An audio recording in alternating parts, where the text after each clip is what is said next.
welcome to another class. Title of the class, Cast All Your Votes for Dancing. Yep. We're on Karma and Rebirth. How Karma and Vipaka, cause and consequence, express themselves. Okay, this is part 4b. Some years ago, an elite athlete, Brother Joe, sat for a live radio interview after his team had won the championship. Yep, elite athlete, Brother Joe, radio interview. And the person interviewing him asked, "Hey, buddy, do you consider yourself to be among the 5 topmost athletes in this field?" And Brother Joe thought for a moment and said, "Yeah, I'd say so." Then when he was pressed to answer another question, "Do you, Brother Joe, believe you're in the same class as Brother Carl, who is considered to be the greatest in the field? Do you feel you're up to his level?" And Joe, once again, reflected for a moment and said, "I believe so, yeah. Brother Carl is fantastic, but I'm just as good. Yeah." As soon as he made that statement, he sparked a torrent of media hysteria. People all over who were listening to the show went into a tizzy. How could he possibly believe he is in the same league as Brother Carl, who is the greatest in the field? Nobody thought he was as good as Carl. How could he say that? Yeah? Media hysteria. Ugh. Now tell me, why did Joe make such an outlandish statement? Believing himself to be right next to Brother Carl, top of the field. Well, it's because he knew he had to believe it. You see, champions worldwide know, either intuitively or through years of deep practice, that every elite performer has to believe totally in their capabilities, completely in their capabilities, if they are to give their peak performance out in the field. They have to believe they're hot stuff.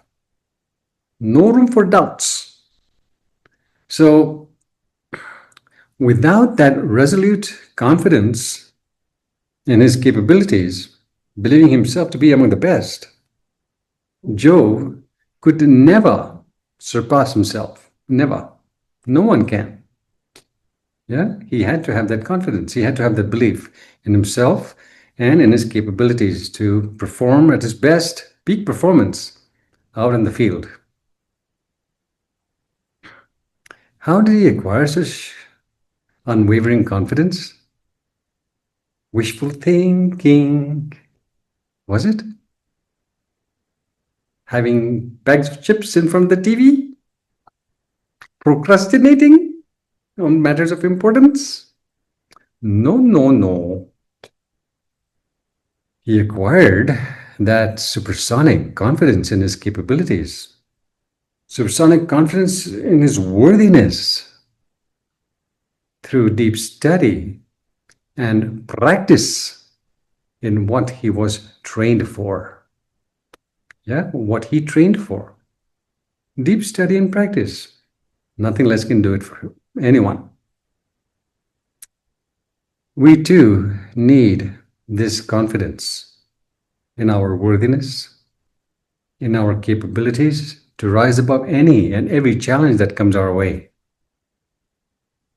But the only way we're going to acquire that confidence, the only way we will rise above our fears, doubts, and insecurities is through the deep study and practice of the Dhamma. Yeah? If we are to give our best performance in life's playing field, without study practice of the Dhamma, there is no personal refinement. In the absence of personal refinement, there is no confidence to handle life's many illusions and challenges. We live in a world that is constantly changing. It's uncertain. You don't know what's going to happen tomorrow. How many people are prepared for life's curveballs? Totally unprepared. Yeah? We need to cast all our votes for dancing, the Macarena. Deep study and practice of the Dhamma is imperative if we are to live well. Let's see what this means.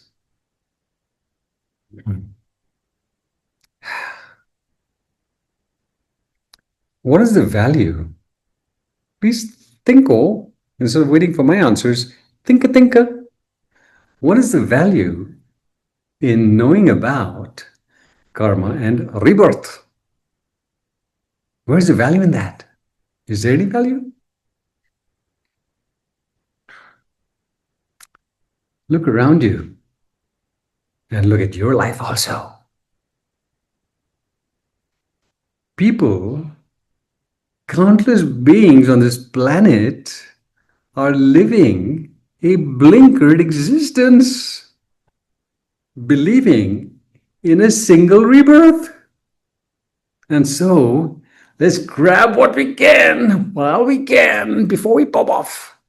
Yeah, as many pleasures as we can, as many things we can acquire. Short-term thinking.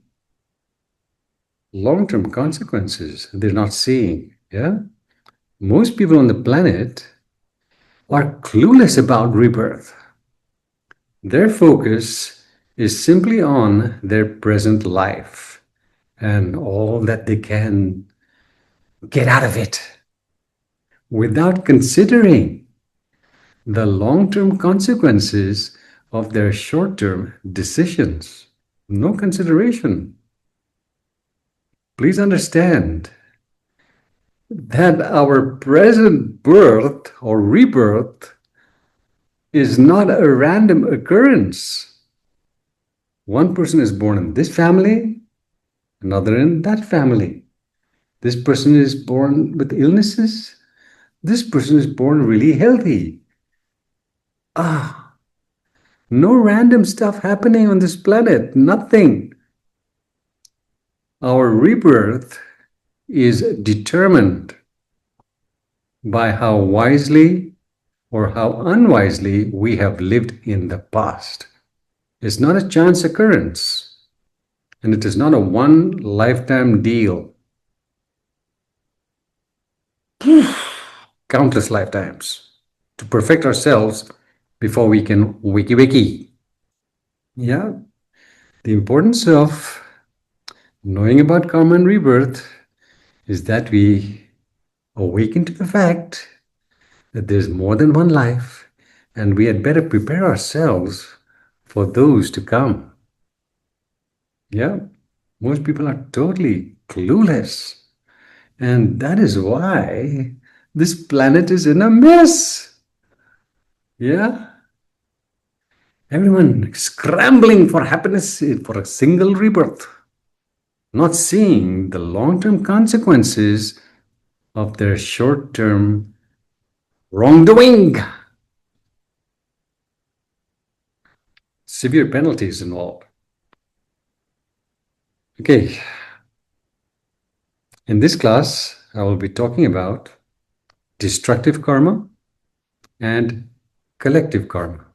Okay, two realities we need to be also conversant about.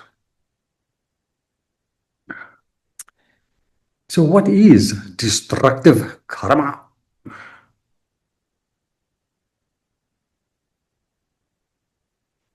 If you are like most beings, You will probably translate it from a limited perspective.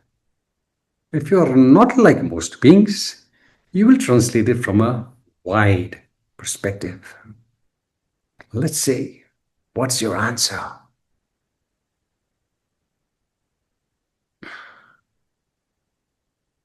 Destructive karma is counteractive karma in its monumental form. Yeah, monumental form. It pertains to a world reality, global, national reality, groups, organizations, families, and individuals. It can go on to any categories, yeah? And it is powerful enough to create consequences regardless of everything else that we may have done. Yeah? It bulldozes all other karmic waves out of the way to manifest itself. Yeah? In its global form, think of world wars, destructive karma. In its national form, think of civil wars, destructive. Yeah? Now, this force, like counteractive karma, is both positive and negative. And it also arises in pairs, positive and negative. It arises in pairs. Understand that. Okay? We invite destructive karma of the negative variety when we live atrociously.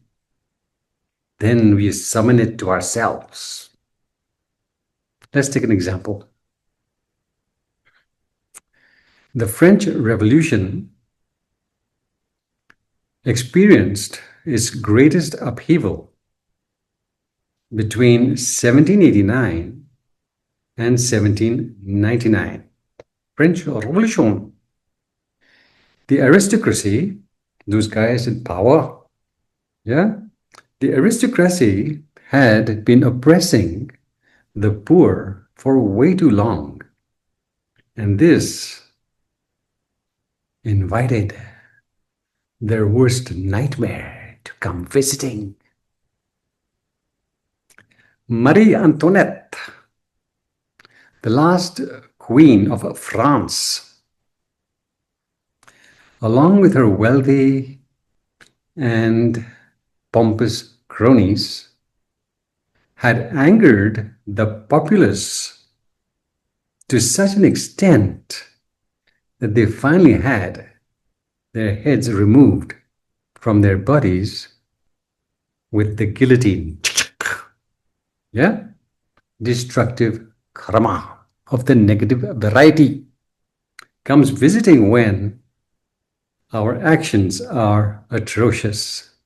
They're going against natural laws and principles, and therefore we experience severe penalties.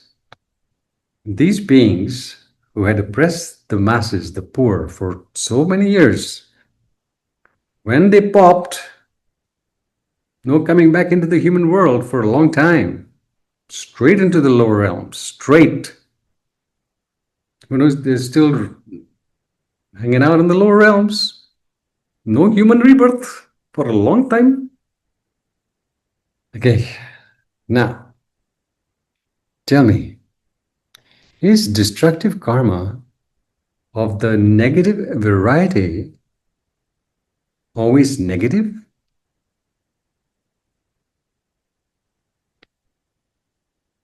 Is your thinking, or is it expensive? Is destructive karma of the negative variety always negative? Nope. Nope, nope, nope. As I said, it comes in pairs. Yeah? Positive and negative simultaneously. Comes in pairs. The French Revolution, negative for those who were oppressing the poor, positive for the people who came into power for social reform. Yeah? Negative, positive. Volcanic eruptions that wipe out maybe an entire city, town, city, fine. But then think of the fertile land that gives birth to new beginnings. Yeah? Positive, negative. Earthquakes, floods, fires, forest fires. Positive, negative, always in a pair. Yeah? We want to be on the side where it is positive. We don't want to be on the negative side of destructive karma. Yeah? Wherever there are social reforms, civil wars, yeah? The American Civil War, what was it about? The freeing of slaves, yeah? Human dignity caused lots of suffering, lots of people popped, but led to positive outcomes, yeah? Everywhere we see positive and negative. The negative aspect is felt by those groups of people who have not lived in tune with universal principles. Positive forces of destructive karma are felt by those who have lived in tune with universal forces. Sometimes it's a little like that. The Buddha said on many occasions that to figure out how karma and vipaka manifest themselves, work themselves out, to try to figure that out, you will go a little bit crazy. So I'm just sharing with you the basics. The basics. I cannot go into the nitty gritty of it because the nitty gritty of it can only be known through insight, not through intellect. Insight. Practice and you see for yourself how things work. Fascinating stuff. All right. Now, destructive karma of the positive variety, really positive variety. What is that? Yeah? Wiki wiki. Breakthroughs in science, in technology, in medicine. Yeah? Erases one kind of reality and supplants it with another, better one. Yeah? Destructive karma of the positive variety is not just in science and technology and medicine and worldly things. Destructive karma of the positive variety also equates with qualifying for awakening. Yeah, qualifying for awakening. That's what we're aiming at. So the great news about destructive karma of the positive variety is that it can change our trajectory from an average worldling into the level of a saint overnight, like this. But terms and conditions apply. Yeah? Terms and conditions apply. What are those terms and conditions? Based on the law of fair exchange, based on the law of dependent arising, that things don't just happen randomly. They happen because of specific causes and conditions. When those specific causes and conditions are just ripe, certain realities manifest. When those causes and conditions are not matching, then this doesn't happen. No can do. So, how do we invite destructive karma of the supersonic variety to lift us out of mediocre mode into a magnificent one. How do we do that?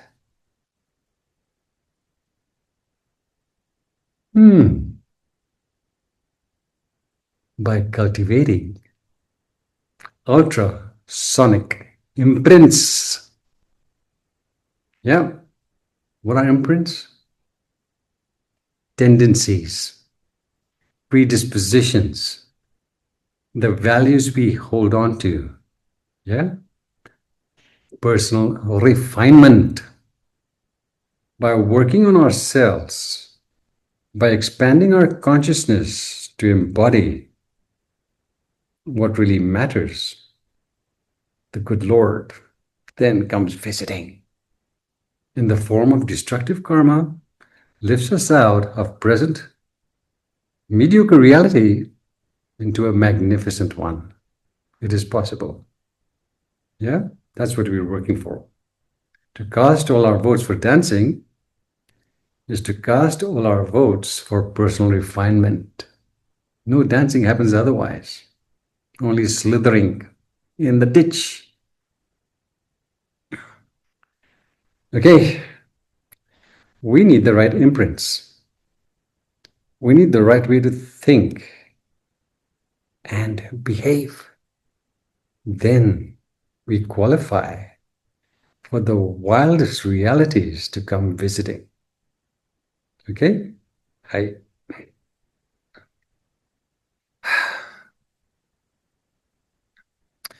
Please understand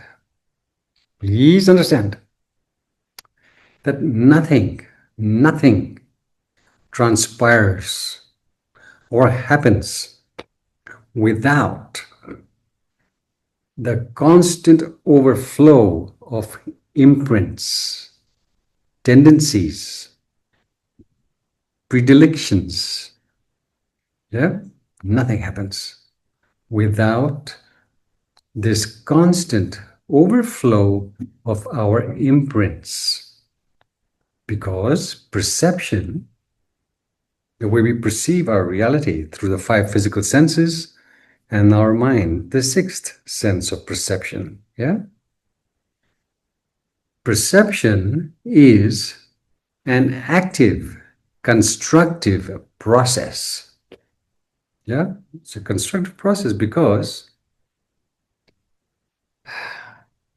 it influences the way we translate, approach, and respond to reality.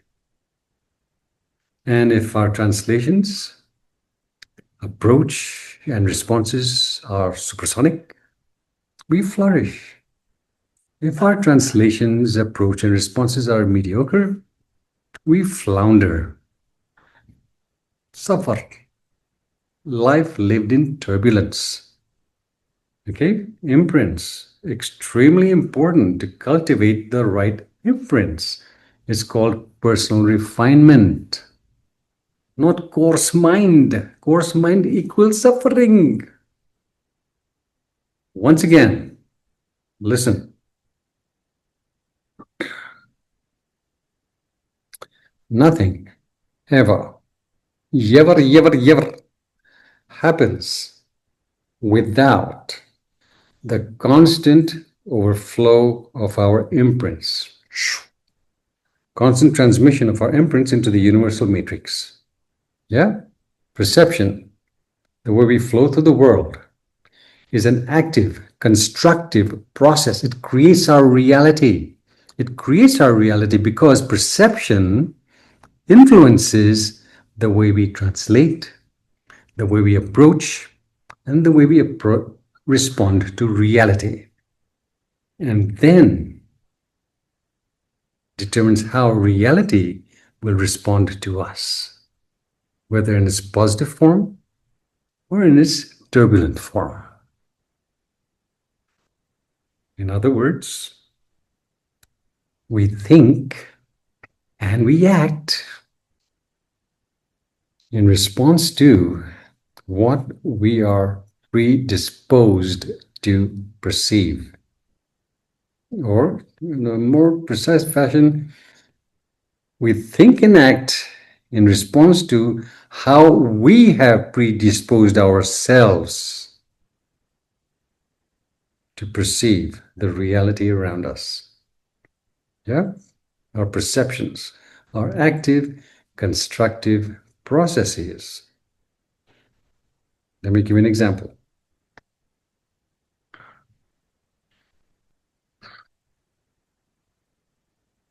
When faced with challenges, how do most people perceive them? How are most people predisposed to perceiving challenges?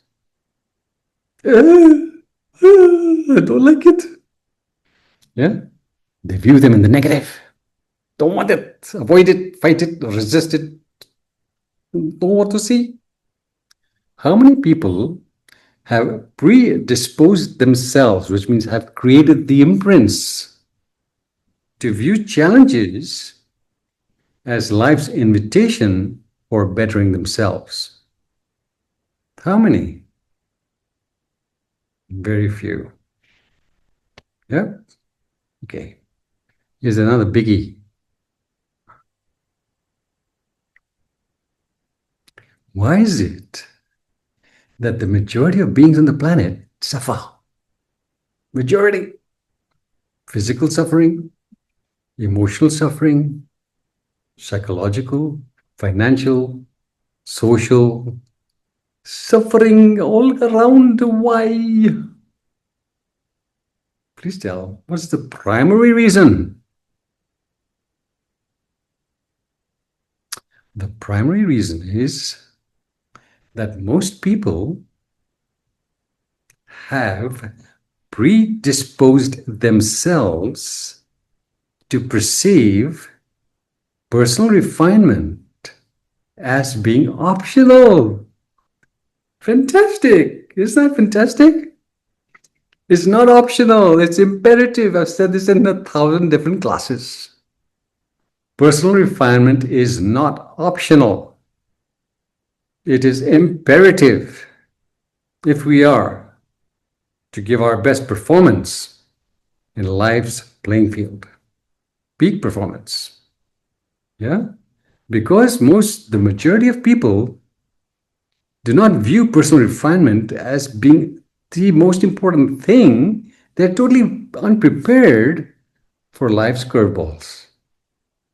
They're totally unprepared to even know how life works. And so they transgress the laws and principles and suffer the severe penalties. Are you understanding?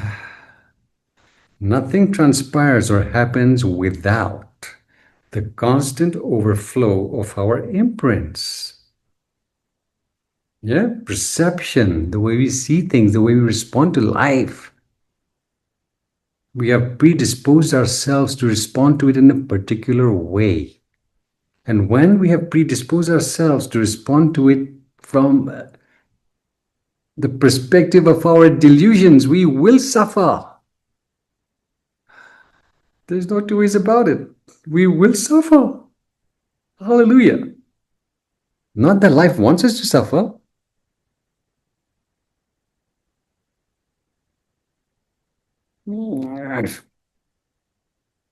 Okay. Now, here's another important point. On our journey to awakening, long, arduous journey towards awakening. It is not easy, very difficult. There will be those on this long journey who will help us in many ways. Many ways. Through their kindness, through their help, through their talents, through their money, through their love, through whatever. Yeah, help us in many ways. Can do. But there are two outstanding, most important realities they cannot give us or help us with. Do you know what that is? What are these two outstanding, imperative realities? nobody can give us, nobody can help us with on our journey to awakening. Take a wild guess. Come along, wakey wakey. The two things that nobody can really gift us or help us with are curiosity and drive. Yeah? Deep curiosity and drive towards knowing the truth about ourselves and this mystical world we live in. If we do not have that curiosity and drive to know the magnificence we are gifted with, to understand the laws and processes that compose this world, we're asking for big problems, baby. Huge, massive, monumental difficulties without that curiosity and drive. If all we're interested in making money and family, we're asking for trouble. Big trouble. Yep. So, to bloom into our finest, to bloom into our best, these two ultrasonic qualities have to be self-supplied. Curiosity and drive. They have to be self-supplied. The Buddha, Master B, anyone who's into spiritual truths can inspire us. Hey, this is the better choice to make, buddy. Don't go down this road. Go down this road. That's all they can do. We need to do the walking. We need to be curious enough and driven enough to test the truth of the teachings. If we're not curious enough, if there's no real drive, we remain in the ditch for lifetimes. Lifetimes.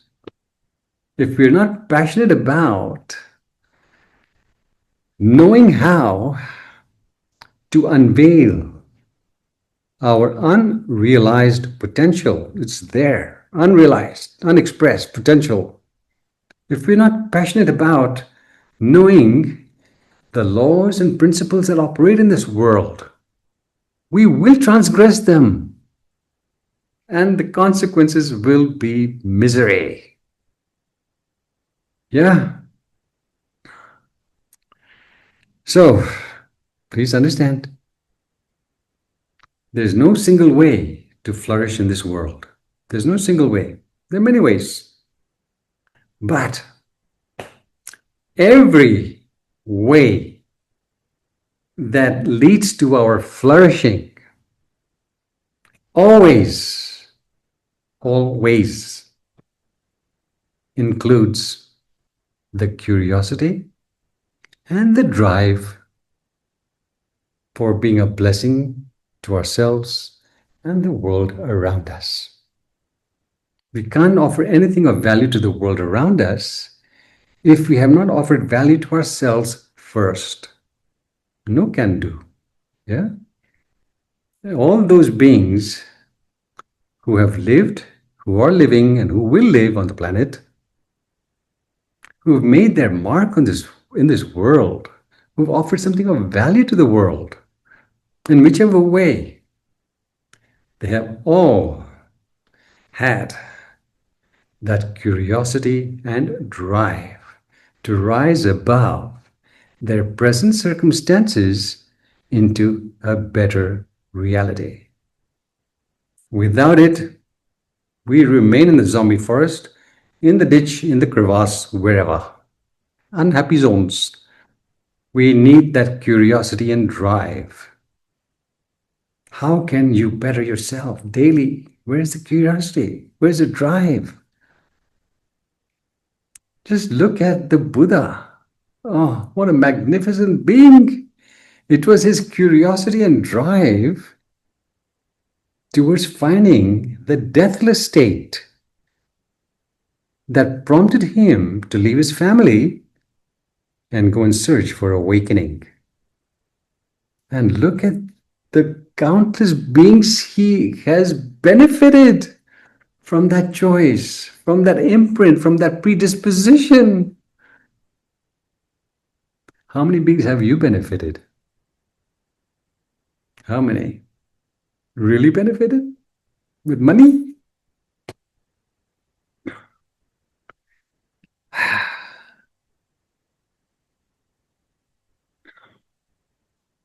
Destructive karma.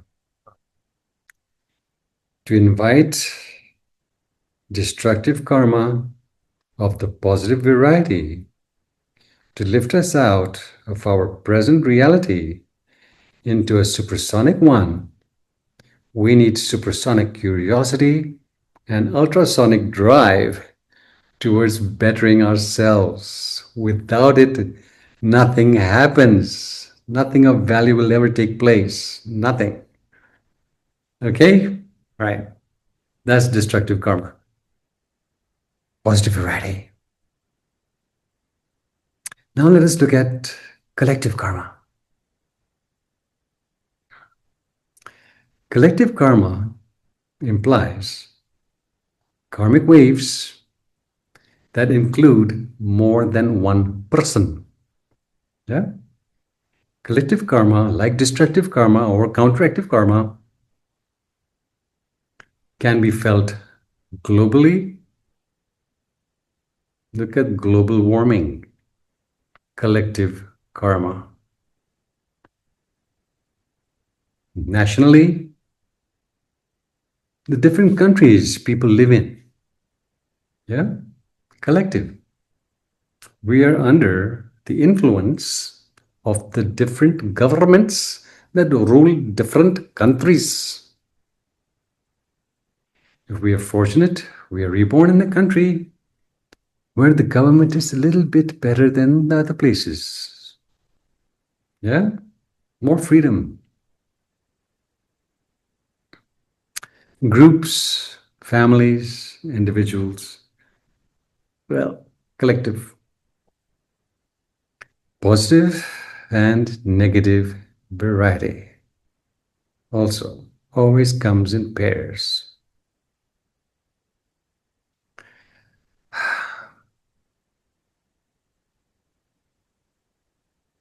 We always want to be on the side of the positive variety to karma. We don't want to be on its negative side. The consequences are extremely, extremely painful. Okay? Here's a little story. There was a bus full of passengers. I possibly narrated this story in one of the classes earlier, but let me just say it again. A bus full of passengers out in the country going towards their destination. When suddenly the sky turns dark. There's thunder and lightning. And then from out there comes a lightning bolt straight towards the bus. But it goes elsewhere. Everyone's just, oh my God, that was close. Bus driver's going, it happens again, lightning bolt, and it gets diverted elsewhere. After 5 such occurrences, where this incredibly powerful lightning bolt comes out of the sky towards the bus and gets deflected to some other direction, the bus driver stops the bus. Everybody's heart pounding. Boom, boom, boom, boom, boom. That was a close call, 5 occasions. So the bus driver stops the bus, turns around, says to everybody, you guys, there's somebody in this bus that lightning bolt wants to zap. Someone's in here. And Instead of all of us dying, might as well be this that one person who's going to be zapped today. Someone's got death written on their chit today. You see that tree over there? Okay. I'm going to go walk up to that tree and I'm going to touch that tree. Yeah, it's a tall tree. Lightning bolt's going to come, zap it. If it zaps me, I accept my fate. You guys can drive the bus and go, where are you going? Okay? But if I am not zapped, then each one of you will have to go to that tree, touch it, and we will see whose turn it is to pop today. Oh God, really? Yes, we gotta do it.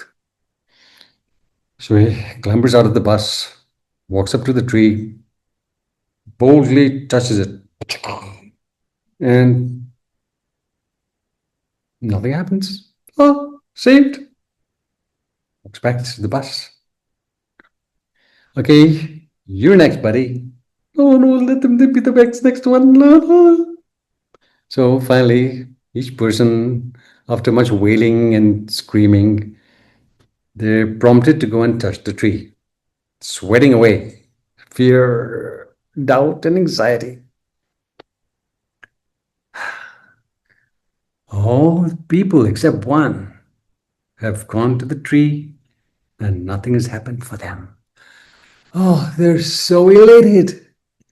But then there's that one passenger in the back seat there. And they're all looking at her. She is the devil. Come on, honey, you're next. They did not realize that she was a Dharma student. She was quite happy when her turn came. Que sera, sera, she sang the song and walked up to the tree. Dharma student, no worries, mate. Yeah, no sweating, no fearing. Happily walked up to the tree. And then, as she touched that tree and even just hugged it, the lightning bolt came out of the sky like a guided missile and vaporized the bus. Oh, the bus! Yes, the bus, not her. The bus. Everyone toasted alive. Gone with the wind. Why? It was her power, spiritual power, that had been preventing everybody else from popping off earlier. But now that she was in a safe distance, karmic waves, collective karma, good Lord's incinerator, frazzled everyone. That's how karma and vipaka express themselves as group karma. And this, however, is a fictional story, but it basically embodies the principles of karma and vipaka manifesting themselves in the wildest ways. The true story is this one. Recently, here in India, on June 12th, a plane took off from the airport but did not gain altitude. Something was wrong with the plane. And it dropped right onto a hostel containing medical students. Can you imagine? Those guys were just doing their own little thing, and this plane crashed right on top of them. Exploded. You can see the footage on YouTube. Yeah? All the passengers popped. Plus, who knows how many medical students popped. But there was just one survivor. One fellow survived. If you see the explosion that took place when the plane crashed, You wonder how this guy even survived. He survived, but just a few scratches, just a few burns. Nothing big, nothing great, yeah? One fellow survived out of all that. How? These are the mysterious ways of the Lord. Those medical students, innocent, not even on the flight. And the plane went, it could have gone anywhere to crash, but it crashed right there on the hostel. Poor fellows, incinerated. Collective karma. Very difficult to say who deserved what, who qualified for what. Very difficult to say. It's only the good Lord who knows when to beam people up. Now, from the worldly perspective, which is usually myopic, short-sighted, we might say, wow, that was a tragedy. Yes, from a certain perspective, it was a tragedy. But from life's perspective, was it really? How do you know? How can we tell if that so-called death of all these people did not propel them into a far better rebirth? How do you know? You can't tell. Maybe it was exactly the time when they had to be reborn in this different realities of maybe a better kind. Not that these people were bad people who deserve to die, but maybe they deserve to be in some other better locality. Who knows? We don't know. We cannot make these judgments just based on intellect and emotions. Okay? I Good luck, bad luck, who knows? We don't know, not with everyday mind, we cannot tell.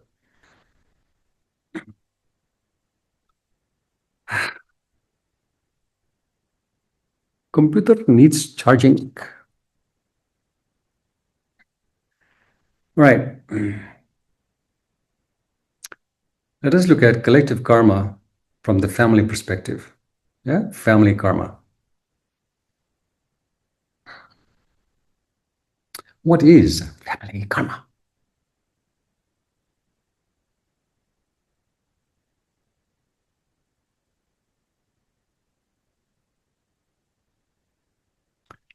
Please understand, if possible, understand.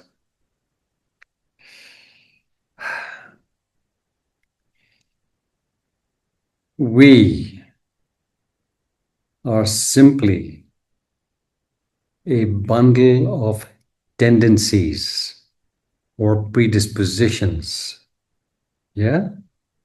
It is these tendencies that move from one rebirth into another in relation to where the good Lord believes we need to work out certain issues.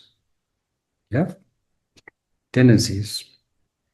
So family karma equates with a group of people who share similar tendencies or similar realities that needs to be worked out. You're in close contact here. You can't say no. We have to work it out. Yeah? It's a chance to let go of negative imprints. It's a chance to flower into our best. Family karma. Cannot neglect it.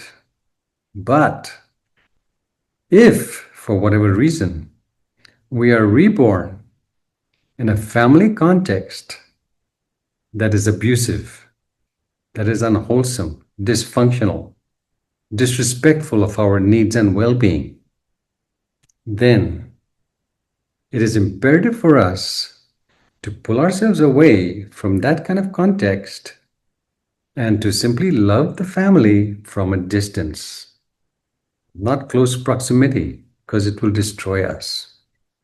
We don't want to get caught up in family dramas that destroy our well-being. Why? Because there's more to life than simply work and family. We have an obligation to the world around us, to the larger context. And we want to be in optimum shape to give our best to the world. So family dramas have to be avoided at all cost if we are to flourish in this world. If we are fortunate enough to be reborn in a family that nurtures us, that respects us, that brings out our best, hallelujah. But the majority of beings on the planet are not so fortunate. Yeah, so many people have so many difficult scenarios and they're embroiled in those relationships. We have to extricate ourselves from that family drama. Extremely important if we are to deliver our best to the world. There's more to life than family and work. We have a sacred obligation towards waking up and helping others to wake up. We cannot neglect that obligation unless we wish to suffer. Okay? Family drama, family karma. It's important. But love the family members, regardless of how weird they may be, from a distance. Cut the links of negative frequencies. Don't want any more.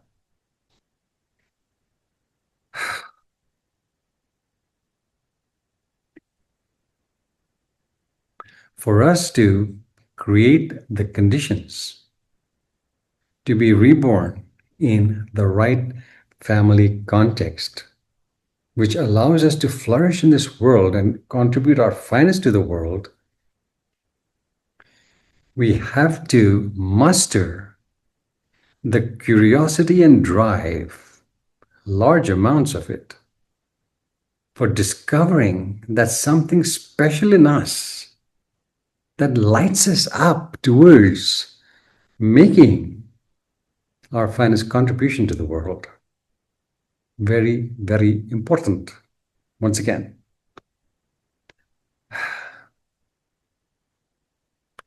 for us to ensure a wholesome rebirth, not just in relation to the family we are reborn in, but also to the environment in which we are reborn, and allows us to flourish, it's imperative for us to muster up, to ignite the curiosity and drive for discovering that something special in us that only we can contribute.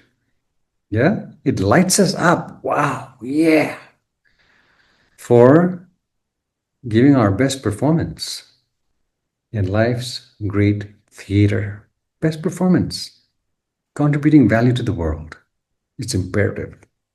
We can't do it if we are embroiled in family dramas. Get out of that. Get out of that ASAP. Here's what I'm talking about.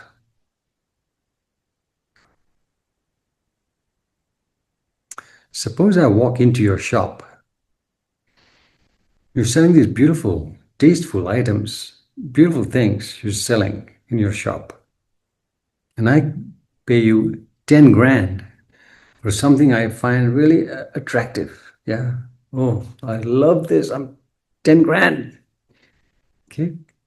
Now that 10 grand that you made from me will amount to almost nothing in comparison to a celebrity walking into your shop. Yeah? A celebrity walking into your shop and going, wow, this is great stuff you've got here. Fantastic shop you have got here. Yeah?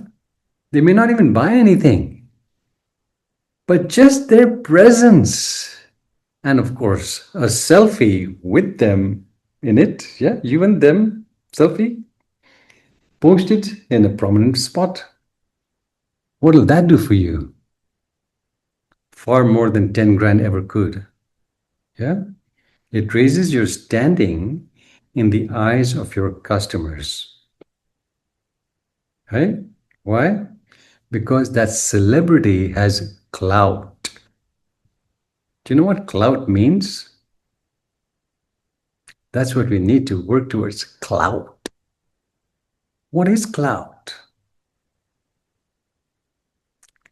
Well, it comes also in pairs.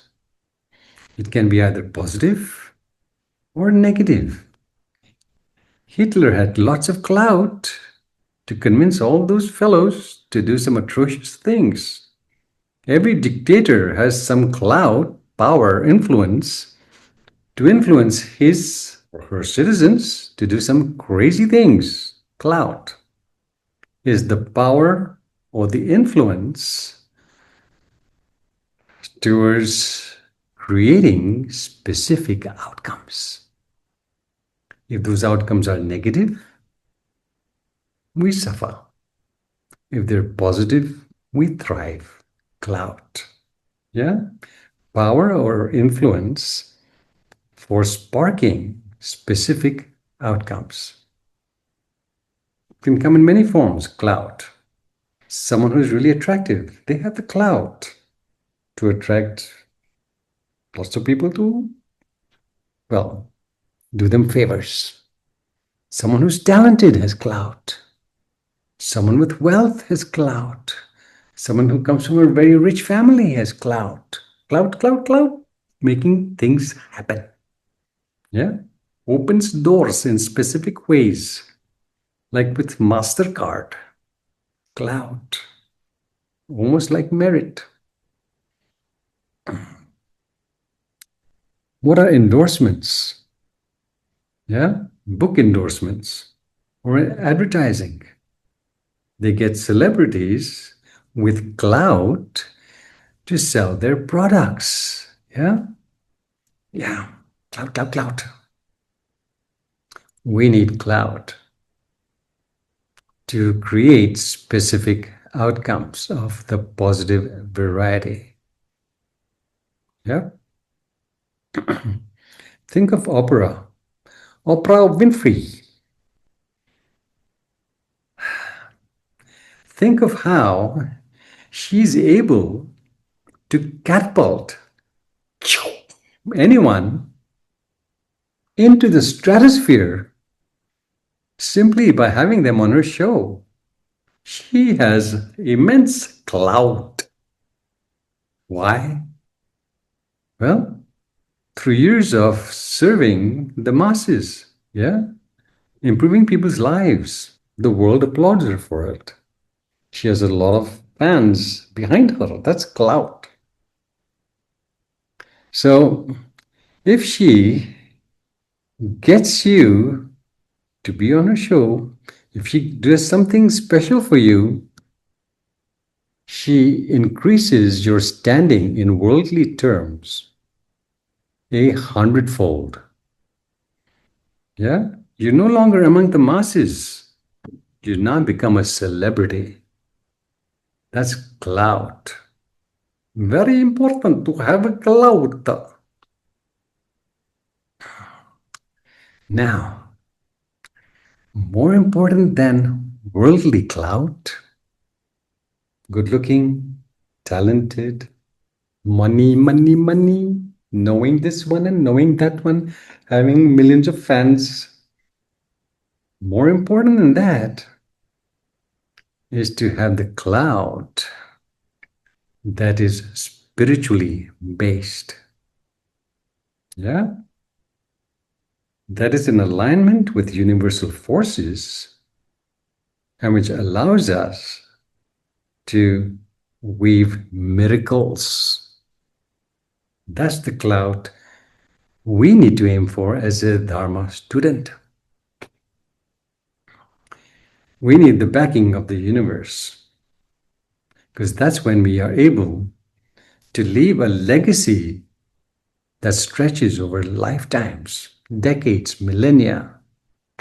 That's the clout we need for inviting destructive karma of the positive variety to lift us out of an average life into a fantastic one. We need that clout. Cannot get involved in family dramas. They're destroying people. Step out of family dramas. If they're not bringing out your best, step out. Cannot say this enough. I see so many lives destroyed because people cannot let go of that emotional bondage to their family members. Hallelujah. Just think of the Buddha. He let go of his family. Only then could he wake up. No family embroilment. Okay? I think of the Buddha again in terms of the clout he had to influence countless beings over millennia towards making better life choices. Think of the clout Jesus had to raise people from the dead and whatever else he did, and to influence people through millennia towards making better life choices. Yeah, we need that kind of clout. Not just the clout related to worldly realities. We need spiritual clout. That's to cast all our votes for dancing of the Sufi kind. Yeah? Please understand, life is not easy. It's filled with challenges. It's uncertain, constantly changing. We need the power to rise above the pull of the dark forces that keep us locked in mediocre mode. And that power comes through clout, through qualifying for heaven to flow through us, for universal forces to protect us, guide us, prosper us. That's the clout we need. It only arises through personal refinement, not intelligence. Nope, not talents, not looks, not money. Personal refinement. We have to see life from a different perspective. We have to predispose ourselves to being extremely curious and driven towards knowing our strengths. Extremely curious and driven towards knowing how to harness universal forces to turbocharge our life for the better. Okay, let me end with a story. How many of you have seen the 1960 movie Spartacus? Yeah? Spartacus, about a Roman slave, gladiator slave, who sparked an uprising with other slaves looking for freedom, yeah, away from their oppressors. 71 BC movie. Spartacus, 1960, please look. These guys were driven to be free men, yeah, under Spartacus's leadership. The Roman army came after them. They defeated them. They defeated the Romans on 2 occasions. But on the 3rd occasion, they couldn't do it. The army was too strong. It was the Romans conquered them finally under Marcus, the general Marcus Crassus. Wiped them out.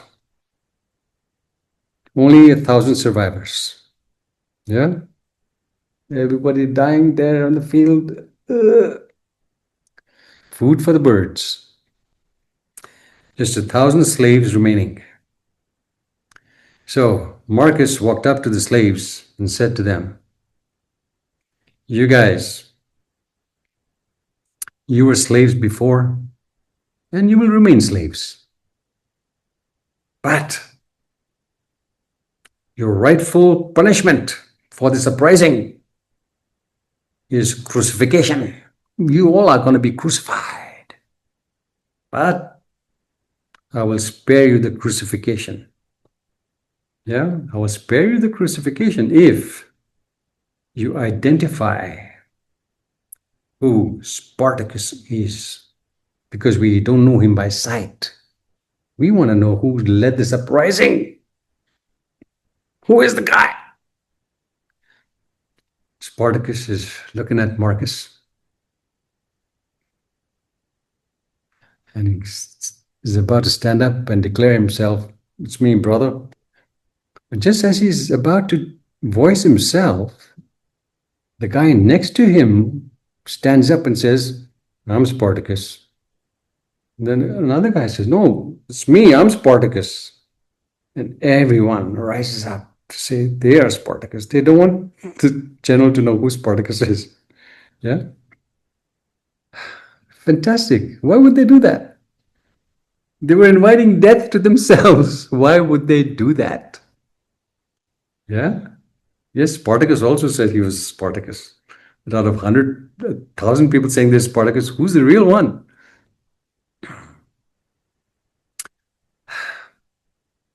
The loyalty of those slaves was not to Spartacus the man. The loyalty was to their shared vision. Their shared vision towards being free men, no longer slaves. They could not even think of living as a slave anymore. They preferred death to slavery. And yes, they were crucified, they were tortured, they were killed, but their spirit was unharmed. When they were reborn with that imprint of being free.